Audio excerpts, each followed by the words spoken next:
홀로 성령 하나님께서 주원교회 성전 가운데 함께 계시는 줄로 믿습니다.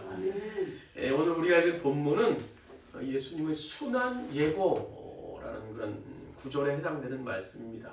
이 순환 예고란 뭔가 하면 예수님께서 십자가에 달리셔서 고난당하신, 그 전에 고난당하시고 또 달리셔서 고통당하실 것에 대해서 예고하시는 거예요. 예수님께서 예고. 그래서 공간복음에 보면요, 총 4차례 순환 예고를 말씀하시는데 오늘 이 본문은 세 번째, 가장 그 순환 예고에 대해서 전체적이고 또 자세히 기록한 것이 오늘 본문의 말씀이에요. 그래서 오늘 33절 중반절에서 보시면 이렇게 말씀하시죠. 인자가 대제사장들과 서기관들에게 넘겨짐에 그들이 죽이기로 결의하고 이방인들에게 넘겨주겠고 그들은 능욕하며 침뱉으며 채찍질하고 죽일 것이라 그는 3일 만에 살아나리라 하시니라. 예수님께서 십자가에 고통당하시기 전임에도 불구하고 아주 세세하게 내가 이렇게 모함당하고 이렇게 사람들에게 넘겨져서 이렇게 고난받고 능력받으면서 죽지만 다시 3일 만에 살아날 것이다 라고 순환을 예고하신 거야. 너무나 정확하고 너무나 전체적으로 예고하신 거예요. 그럼 왜 예수님께서 이런 순환 예고를 하셨을까? 두 가지로 볼 수 있는데요. 첫 번째로는 예수님 자신이 성자 하나님이심을 나타내기 위해서였던 겁니다. 그래서 인간의 모습을 입고 왔지만 그럼에도 불구하고 그분은 앞으로 진행될 일, 그 구원의 계획에 대해서 다 알고 계시다는 거예요. 그래서 그 사실에 대해서 제자들에게 또 많은 사람들에게 얘기하게 되셨고요. 또 하나는 예수님이 십자가에서 순환이 우연히 갑작스럽게 생긴 것이 아니라는 거예요. 그래서 혹시 그런 사실들을 제자들이나 추종자들이 억지로 만들어낸 허구적 신화가 아니라는 사실을 많은 사람들에게 입증시켜주기 위해서였던 겁니다. 결국은 순환 예고를 통해서 가장 궁극적으로 예수님께서 말씀하시고자 하는 것은 우리들이 구원 계획, 우리들이 복음을 듣고 우리들을 구원하셔서 천국길로 인도하시기 위함이었던 것이 순환 예고의 가장 궁극적인 그런 목표였던 겁니다. 그래서 오늘 본문을 우리가 이런 예수님의 그 순환 예고라는 사실을 기억하면서 우리가 보시면요, 32절에 보시면 우리가 마지막으로 예루살렘을 향해서 가시는 길에 제자들과 이제 나누던 내용이 기록되는데요. 거기 보면 이렇게 기록하고 있어요. 예루살렘으로 올라가시는 길에 예수께서 그들이 앞에 서서 가시는데 그들이 놀라고 따르는 자들은 두려워하더라.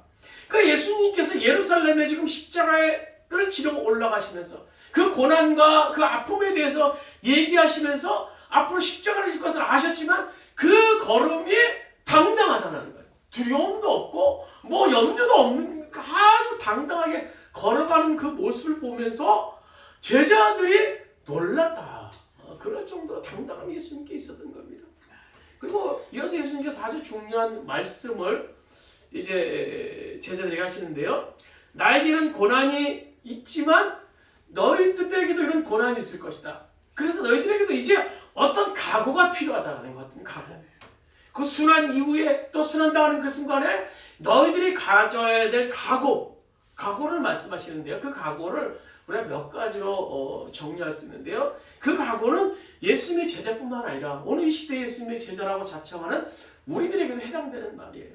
우리가 어떤 각오로 예수님이 가신 그 길을 우리가 따라가야 될 것인가 하는 거예요. 첫 번째로는요, 세속적인 영광을 포기할 각오를 하라는 겁니다. 예수님께서 이런 말씀을 하신 배경이 있죠. 오늘 예수님의 순환 예고를 듣고 나신 제자 중에 35절에 보면 예수님께 이런 요청을 해요. 세베대의 아들 야고보와 요한이 주께 나와 여짜오되 선생님이여 무엇이든지 우리가 구하는 바를 우리에게 하여 주시기를 원합니다. 이 말은요, 예수님 당신은 무엇이든지 할 수 있는 그런 분 아니십니까? 그러면 우리가 원하는 것 무엇이든지 좀 만족시켜 주세요. 우리 뭘 주세요 라고 요청하고 있는 거예요. 그래서 36절에 보신 예수님께서 이렇게 말씀하시죠. 너희가 도대체 뭘 원하느냐? 일단 두 제자가 선뜻 나타나서 얘기를 합니다. 예수님, 주의 영광 중에서 우리를 하나는 주의 우편에, 하나는 주의 좌편에 좀 앉게 해주세요 라고 얘기하는 거예요. 그래서 주의 영광은 뭡니까? 예수님이 유대인의 왕이 되시면, 세상의 왕이 되시면 우리는 좀 높은 자리에 좀 앉게 해주세요. 예수님의 오른편, 왼편, 좌의정, 우의정 좀 함께 해주세요. 그러니까 예수님의 세상의 왕이 될 것에 대한 기대를 하셨던 제자들은요, 세상의 왕이 되시면 나를 좀 높은 자리에 올려주세요. 나를 세상에서 출세하는 자리에, 호요식하는 자리에 올려주세요 라고 얘기를 하는 거예요. 예수님의 유대인의 왕으로서, 세상의 왕으로서, 그들이 정치적인 메시아로서 예수님을 기대했던 겁니다. 그래서 주님은 이 이스라엘과 온 세상이 통치할 때 나는 좌편에 나는 우편에 서게 해달라는 이 제자의 모습에 대해서 얼마나 가슴이 아팠겠어요. 오늘 41절에 보시면요, 더 놀라운 일들이 생겨납니다. 이런 두 제자의 말을 듣고 있었던 나머지 10제자의 반응이 나와요. 41절에 보면 이렇게 기록하고 있죠. 10제자가 듣고 야고보와 요한에게 대하여 화를 내거늘.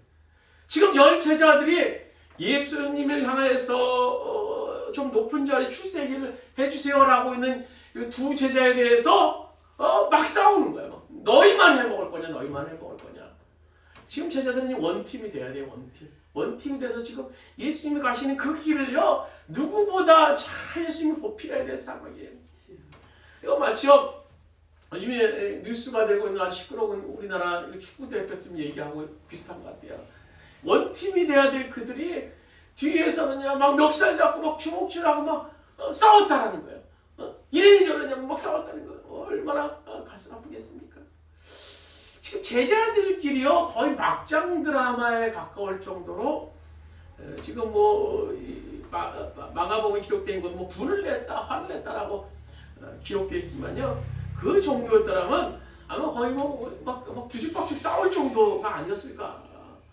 그러니까 예수님 입장에서는요, 그런 제자들을 보면서 참 기가 막혔을 거예요. 왜? 예수님은 지금요, 십자가의 고난을 앞에 두고 있어요.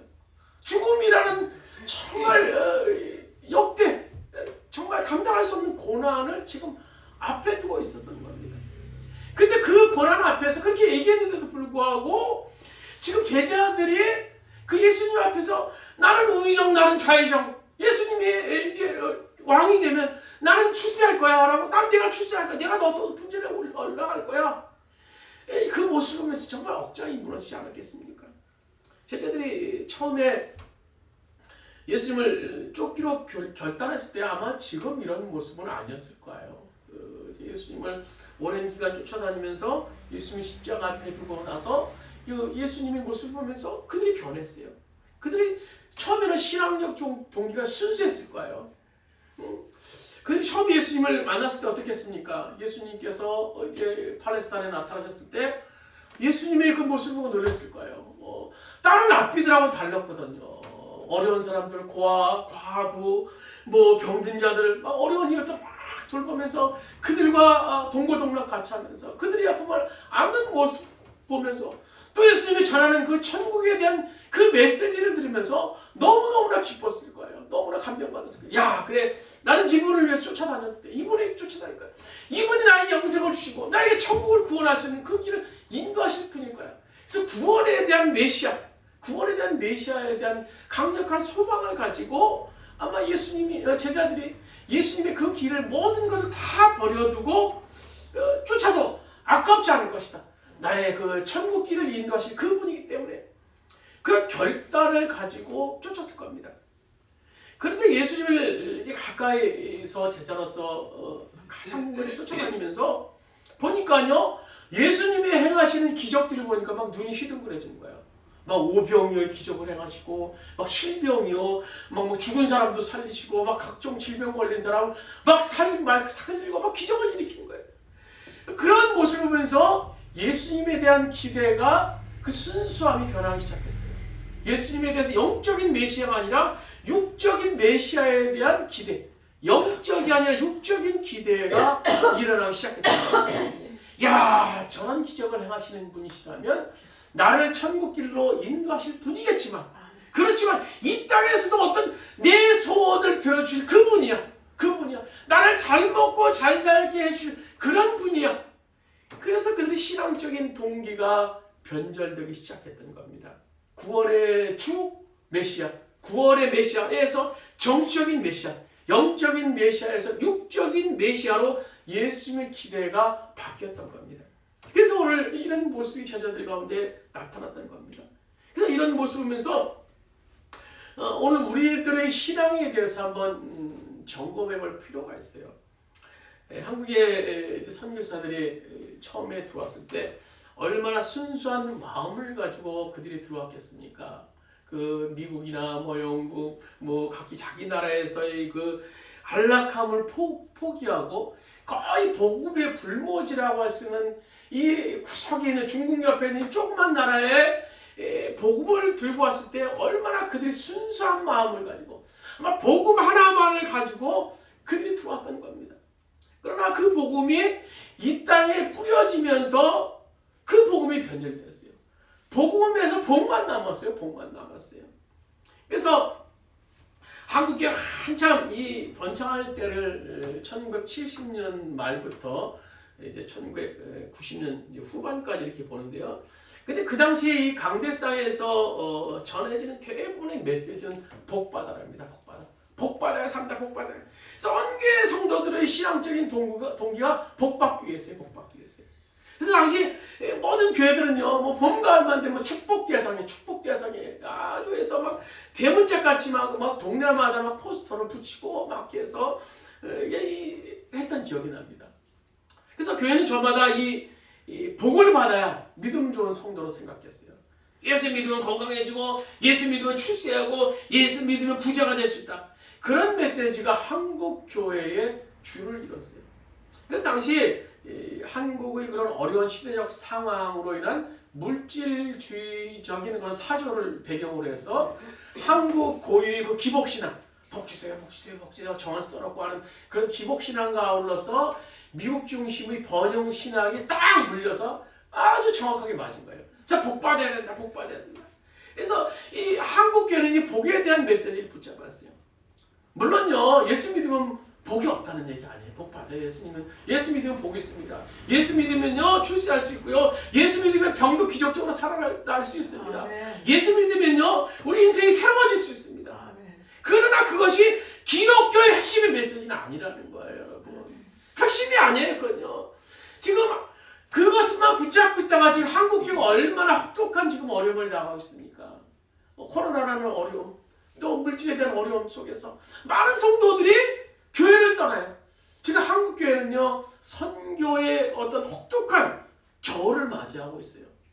보세요. 만약 예수 믿고 복받고, 예수 믿고 건강하고, 예수 믿고 부자가 되기 위해서만 예수님을 믿는다면요, 예수를 믿었음에도 불구하고 복받지 못하고, 예수를 믿어도 병 고쳐지지 않고, 예수 믿어도 출세하지 못하게 되면요, 그 사람은요, 예수님은 언제든지 떠날 수 있는 존재예요. 왜? 그 사람의 핵심적인 예수님의 믿는 동기가 복 위해서만, 잘 먹고 잘 살기 위해서만 예수님 믿기 때문이에요.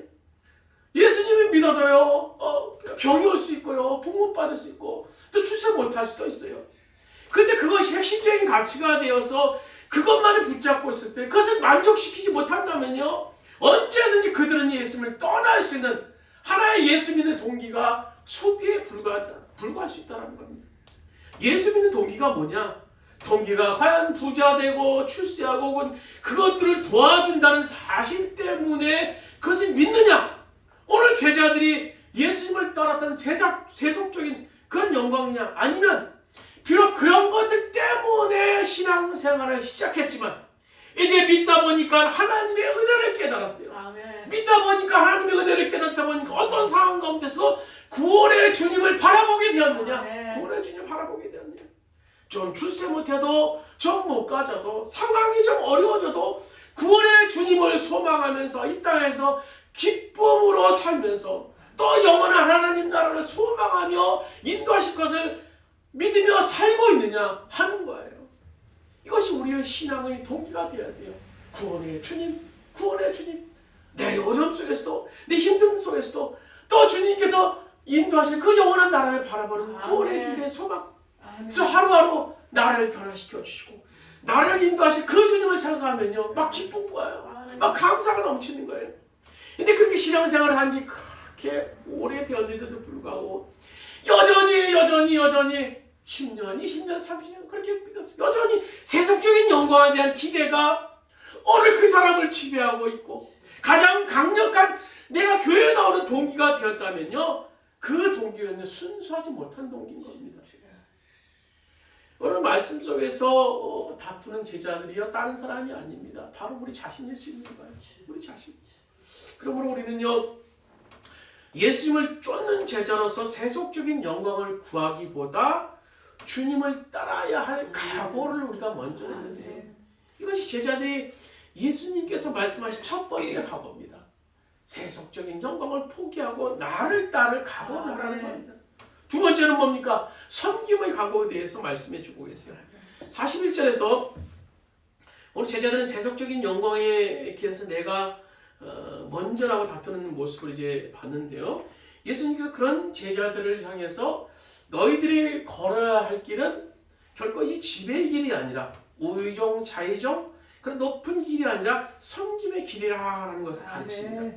그 조용히 제자들을 불러서 이제 타야 되죠. 42절에 보시면 우리 한번 주보에 있는 말씀 한번 보시겠습니다. 주보에 42절 우리 세번역 버전으로 이제 기록하고 있는데 세번역 버전이 좀 쉽게 되는데 42절 한번 읽도록 하겠습니다. 그래서 예수께서 그들을 곁에 불러놓고 그들에게 말씀하셨다. 너희가 아는 대로 이방 사람들을 다스린다고 자처하는 사람들은 백성들을 마구 내려두고 왕들은 백성들에게 제도를 부린다.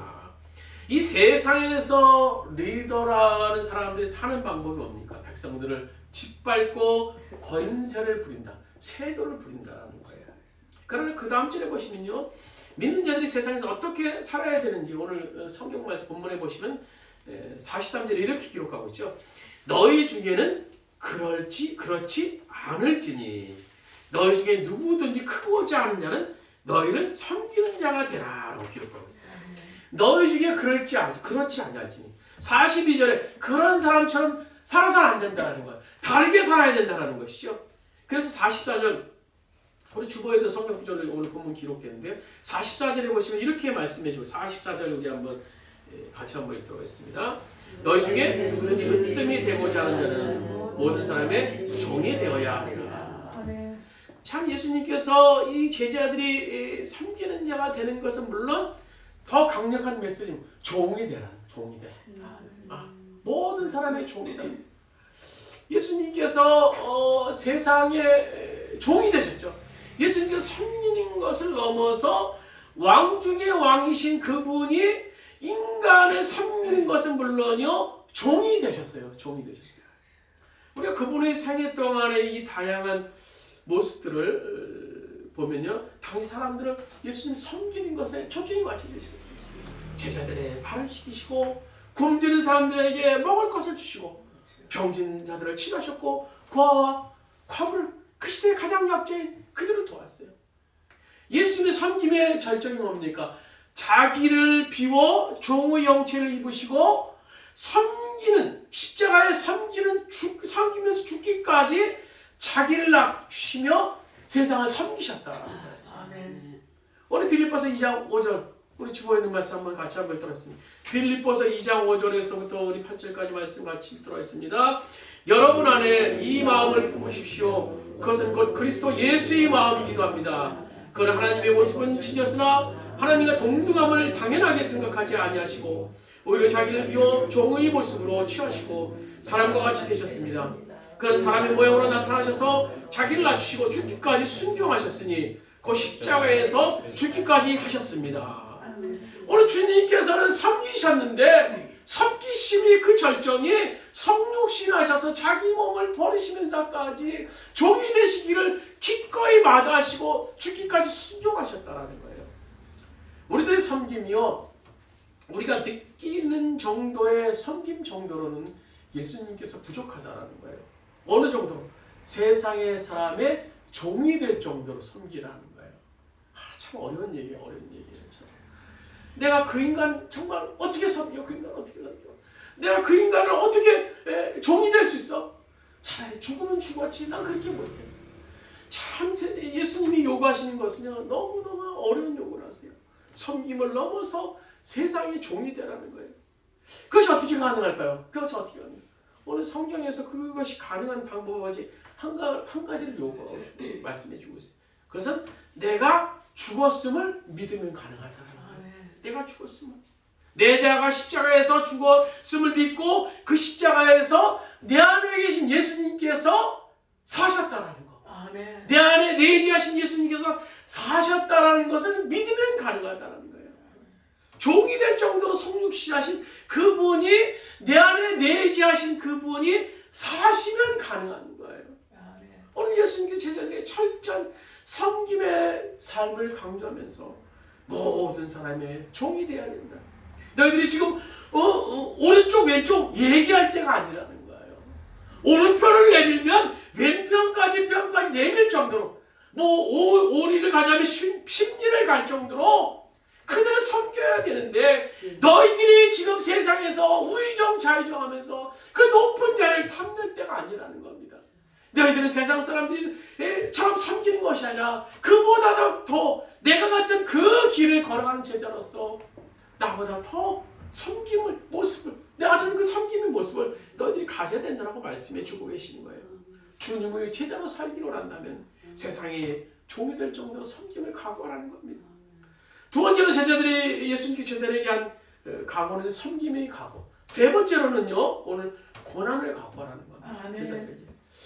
모든 시대의 그리스도의 제자들에게 주께서 요구하시는 각오는 고난이에요. 고난. 오늘 37절에 보시면 제자들이 이렇게 얘기하죠. 여짜오되 주의 영광 중에 우리를 하나는 주의 우편에, 하나는 주의 좌편에 앉게 없어서. 이때 예수님께서 어떤 반응을 보십니까? 38절에 보시면 이렇게 대답하시죠. 예수께서 이르시되 너희는 너희가 구하는 것을 알지 못하는도다. 내가 마시는 잔을 너희가 마실 수 있으며 내가 받는 세례를 너희가 마실 수 있느냐. 여기서 오늘 말씀 속에서 지금 이 순간 예수님의 머리를 지배하는 것은 십자가라고 말씀드렸어요. 십자가. 근데 느닷없이 오른편 좌편 앉게 해달라고 하니까 지금 십자가를 지러 가는 예수님의 입장에서 오른편 왼편은 뭡니까? 그것은요, 예수님이 십자가에 달렸을 때 오른쪽 강도 왼쪽 강도 그것밖에 안 되는 거예요. 예수님이 십자가에 달렸을 때 오른편 왼편 매달리게 하는 겁니다. 오늘 예수님이 39절에 계속 말씀하시죠. 그들이 말하되 할 수 있나이다. 예수께서 이르시되 너희가 내가 마시는 잔을 마시며 내가 받는 세례를 받을 수 있으려니와. 이 얘기 뭡니까? 제자의 삶을 살고자 하는 사람들에게 고난은 피할 수 없다라는 거예요. 섬김은요, 고난이 있어야 돼요. 고난을 요구합니다. 고난 없이 섬길 수 있습니까? 진정으로 섬기기를 원하는 사람은요, 고난은 피할 수 없는 과정이라는 사실을 오늘 말씀해 주고 계시는 거예요. 너희가 내가 마시는 잔, 그것이 그냥 잔입니까? 고난의 잔을 얘기하는 거예요. 내가 받는 세례, 그것이 어떤 세례입니까? 죽음의 세례를 얘기하는 거예요. 너희가 내가 받는 그 고난의 잔을, 이 죽음의 세례를 너희도 받을 것인데 너희들이 지금 그렇게 할 수 있겠느냐고 물는 겁니다. 근데요, 이 고난으로만 끝날까요? 고난의 잔, 죽음의 세례로만 예수님의 삶이 끝납니까? 그것이 아니라고 오늘 예수님께서 말씀해 주고 계세요. 고난 후에 얻을 영광을 주님께서 오늘 40절에 말씀해 주고 계세요. 우리 40절 말씀 같이 한번 읽도록 하겠습니다. 뇌 좌우편에 앉는 것은 내가 줄 것이 아니라 누구를 주님이 되었든지 그들이 얻을 것이 아니라. 너희가 하나님 나라를 위해서 또 이 땅에서 고난받았다면 그것이 끝나는 것이 아니다라는 거예요. 하나님 나라를 위해서 고난받은 자는 마지막 날 주님께서 보상하신다라고 약속하시는 말씀이에요. 그렇습니다. 우리의 신앙의 선배들이 이 생애를 살펴보면요, 그들이 고난 가운데서도 이길 수 있어서 가장 중요한 에너지는 뭡니까? 에너지가 뭡니까? 그것은요, 고난의 잔이 지금 내 앞에 놓여 있어도 상관없다는 거예요. 왜? 고난 저편에 주께서 예비하신, 오늘 내 눈물을 하시고 내 희생을 하시고 내 섬김을 하시고 내 순수한 그 동기를 아시는 주님이 살아계시기 때문이라는 겁니다. 오늘 본문에서 예수님께서 순환 여우를 통해서 오늘 고난받으시며 나타나신 큰 영광을 예언하시는 것이 오늘 34절에 끝에 나오시죠. 오늘 이렇게 기록하고 있습니다. 그들의 능욕하며 침뱉으며 채찍질하며 죽일 것이나 그것이 끝이 아니라는 거예요. 그는 3일 만에 살아나리라 하시니라. 그것이 끝이 아니라 3일 만에 그는 다시 살아난다는 거예요. 예수님의 삶이 고난의 끝이 아닙니다. 3일 만에 살아나셔서 그분은 지금 영광스러운 하늘 보좌에 앉아 계셔서 우리를 바라보고 계세요. 생각건대 현재 고난은 장차 우리에게 나타날 영광과 좋게 비교할 수 없도다. 오늘 로마서 8장 18절의 말씀이 주고 계세요. 말씀을 맺도록 하겠습니다. 오늘 본문에 나타난 두 제자 세속적인 영광을 구했더니 두 제자도 변했어요. 어떻게 변했습니까? 주의 오른편 왼편 했던 두 제자 가운데 한 제자 야고보는 12제자 가운데 이제 최초의 순교자가 되죠. 그래서 헤롯 아그리파 1세에서 그가 참수형을 당해요. 칼이 그의 목을 치자 그의 목에서 칼이 그 목이 떨어지면서 외쳤다고 그러죠. 예수, 사랑 예수, 사랑 예수. 마지막 예수 외치면서 그의 생명이 제단 위에 이제 바쳐지게 됩니다. 또 한 명의 제자 요한은요, 12제자 가운데 가장 장수를 했죠. 그래서 아주 대조적인 두 제자인데요. 그러니까 95세를 넘기면서 삶을 살았어요. 그런데 이제 밤모섬에서 요한은 기도하다가 놀라운 하나님 나라의 광경을 목격하게 되죠. 그래서 그 광경을 기록하는 것이 요한계시록입니다. 요한계시록을 그가 쓰고 마지막에 에베소 교회를 이제 섬기면서 돌면서 최후까지 교회를 지켰던 사람이 요한입니다. 한 사람은 일찌감치 세상을 떠났어요. 또 한 사람은 끝까지 남아 살아서 교회를 지키다가 떠났습니다. 얼마나 오래 사느냐, 그것이 중요할까요?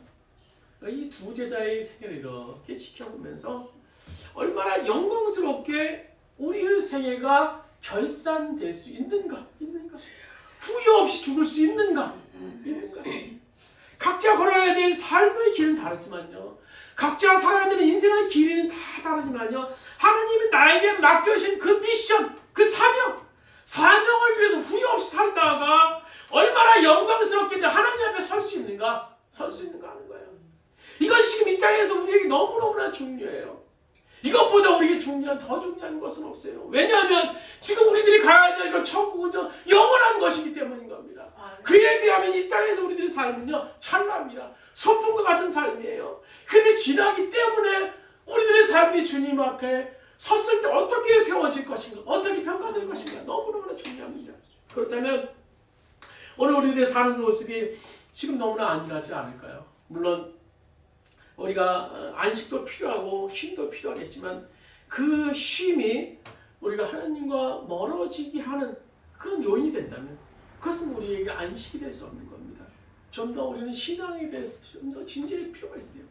지금 나의 삶의 모습이나 이 신앙의 상태로 주님 앞에 설 수 있는가, 스스로에게 한번 물어봐야 될 겁니다. 지금 이 시대는요, 순교 그것이 필요한 시대는 아닌 것 같아요. 먼 얘기처럼 우리가 느껴질 수 있습니다. 그러나 지금 깊은 영적인 세계에서는요, 아주 치밀하고 간기한 사단이 지금 우리를 공격하고 있어요. 많은 사람들을 구원에 이르지 못하게 하기 위해서, 많은 사람들을 하나님 나라에 가지 못하게 하기 위해서 아주 간교한 그런 사단의 공격이 우리들에게 지금 진행되고 있어요. 안일함, 편리함, 세상 사랑함, 자기의 이런 등등으로 무장한 사단의 치밀한 영적인 공격이 지금 그 영적인 세계에서 이루어지고 있다는 겁니다.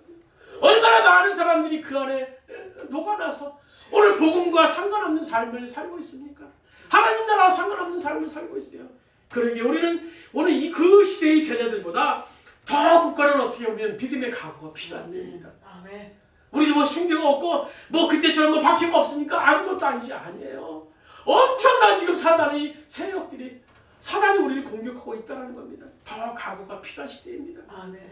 그래서 우리는 세상을 포기하고 주님을 따를 각오, 어떤 누구보다도 세상 사람들을 섬길 각오, 예수님의 고난을 동참할 각오, 그런 굳건한 각오를 해야 될 것입니다. 아무쪼록 우리가 이 땅에서 부름받은 제자로서 주님 앞에 삶을 섰을 때, 오늘 주님 나 이런 삶을 살았습니다, 이렇게 삶을 살았습니다, 이 미션 이 사명 잘 감당하다 왔습니다, 말씀할 수 있는 오늘 여러분 되시길, 여러분 삶이 되시기를 주님의 이름으로 축원드립니다.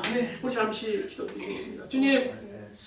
주님 우리를 인도하여 주시옵소서. 우리의 삶을 주님께서 도와주시옵소서. 오늘 아버지 두 제자, 예수님이 가야 될 그 십자가의 길을 알지 못했던 그 제자들, 여전히 육적인 피로만을 구했던 이 제자들의 모습, 그것이 오늘 우리들의 모습입니다.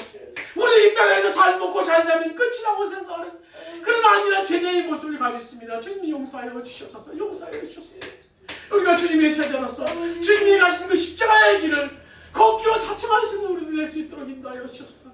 그래서 주님께서 우리에게 맡기신 그 미션, 그 사명 감당하다 주님 맞습니다. 영원히 거야 될 그 하늘나라에서 주님 앞에 당당하게 말할 수 있는 우리 모든 주원의 성도들 될 수 있도록 주님 인도하여 주시옵소서. 얼로 사단의 세력은 우는 사냥같이 두루다니며 오늘 삼길자를 찾고 있는 시대 속에서 우리가 먼저 영적으로 깨어있어서 얼로 주님을 바라보게 하여 주시고 동행하시는 그 주님을 위해서 얼로 우리를 누르고 우리를 좌절하게 만들고 우리를 낙심하게 만들지만 구원의 주님을 소망하는 가운데, 동의하시는 그 주님을 소망하는 가운데, 얼로 기쁨 가운데, 즐거움 가운데 영원히 거해야 될 하나님 나라를 바라보는 가운데 우리에게 맡겨진 그 미션들을 감당이 될 수 있는 우리 모든 주원의 성도들 될 수 있도록 주 인도하여 주시옵소서.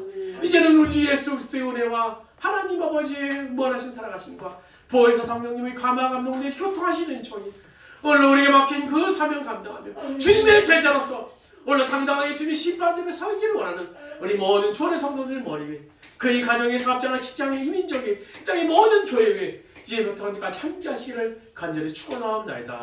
아멘.